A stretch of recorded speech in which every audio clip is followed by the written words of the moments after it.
Innovating Education Learning World in association with WISE, an initiative of Qatar Foundation.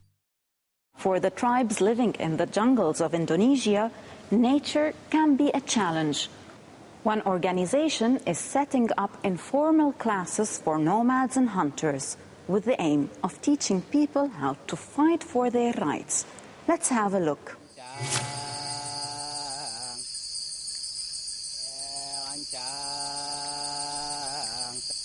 Here in the rainforests of southern Sumatra live the Orang Rimba, a nomadic group of hunter-gatherers who are struggling to maintain their traditional way of life.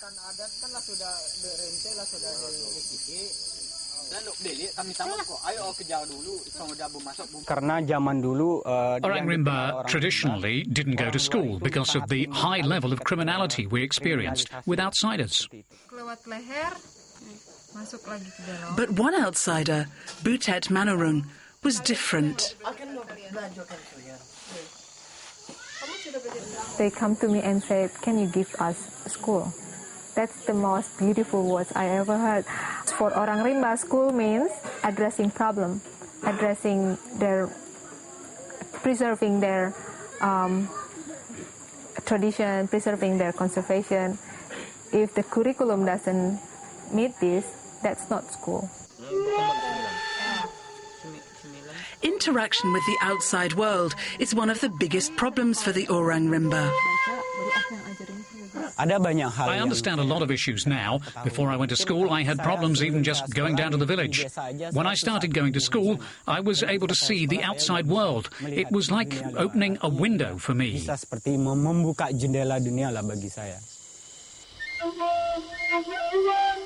The land where the Orang Rimba live has been made into a national park, prompting fears that they would no longer be allowed to hunt or fish, meaning they would have to leave.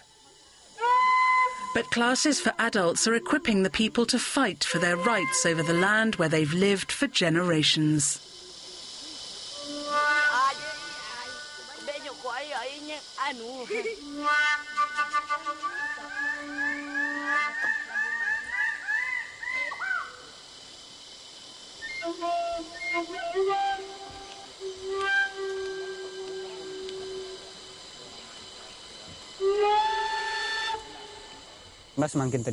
The Orang Rimba are being squeezed out. The forest is almost gone.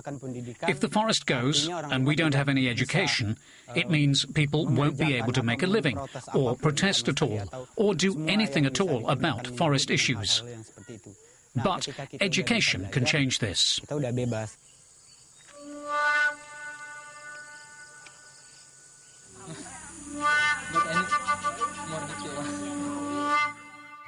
Nature has a lot to teach us, and at this outdoor preschool in Norway, children are learning about plants, animals and the environment in the ideal surroundings. Join us for this report.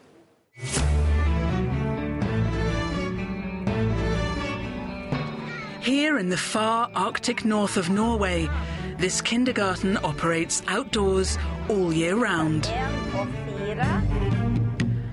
Tuseladen Outdoor Kindergarten has been teaching preschoolers from 3 to 5 years old outdoors for 20 years with great results.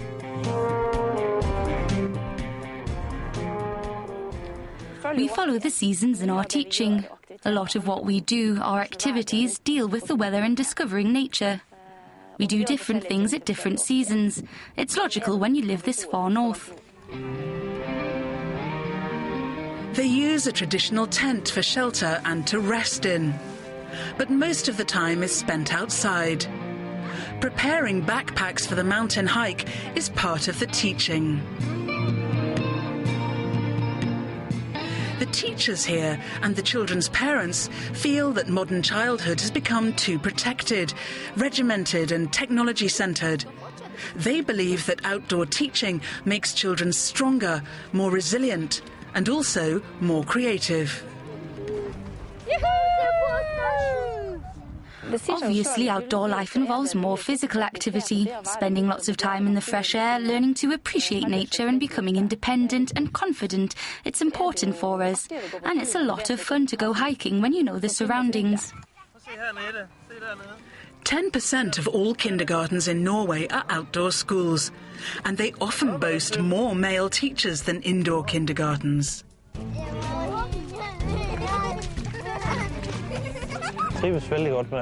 I like working with children very much. It's fun. I also like being outdoors, doing various activities all year round in all kinds of weather.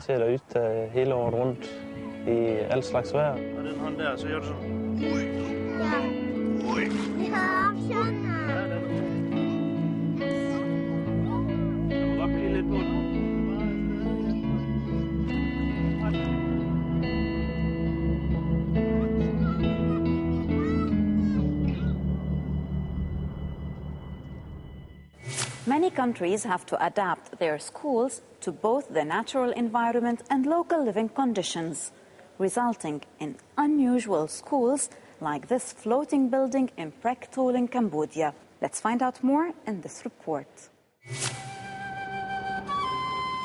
This floating village is 2 hours by boat from Angkor in Cambodia. The people here live by fishing in the lake and breeding crocodiles. Most of the people here are too poor to build a house on dry land. They live on floating houses instead, where they can fish and dry their catch to sell. Life here is expensive, as everything has to be brought in by boat.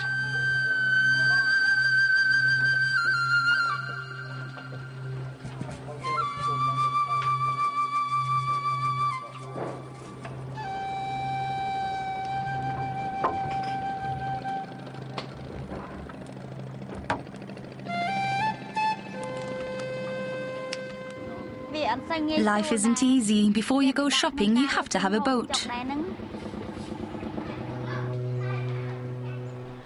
The school here is also floating, and it changes its location according to the seasons. The playground is surrounded by chicken wire so that footballs and other toys don't end up in the water.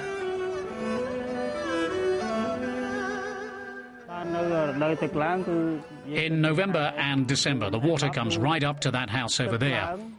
And the school is really close to that house on dry land, on the same level as those trees over there.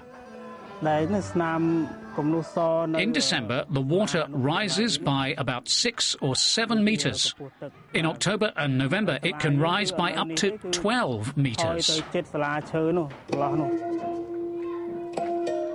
In these conditions, it isn't surprising that not all children go to school.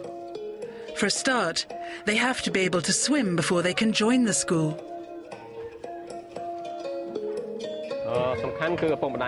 The most important thing is that from 5 or 6 years old, children have to learn to swim.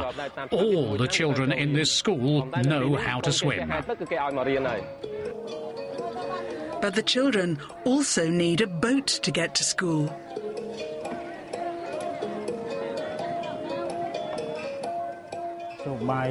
Yes, it's vital to have a boat to get to school, but some families don't have the transport to bring their children to school. So they can only come in the dry season, when the school is accessible from dry land.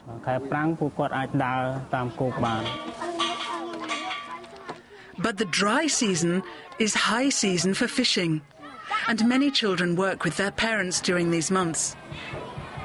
According to the head teacher at the school, only 30 to 35% of local children come to class.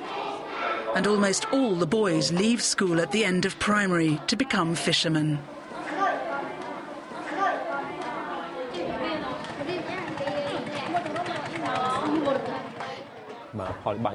It's very hard for me. There's a lot of absenteeism and lateness, so I'm always having to go back over missed lessons, which makes teaching very difficult.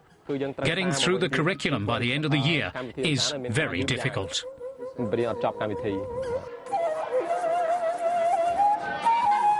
Shortages of staff and equipment are additional difficulties, and low salaries for teachers don't help either.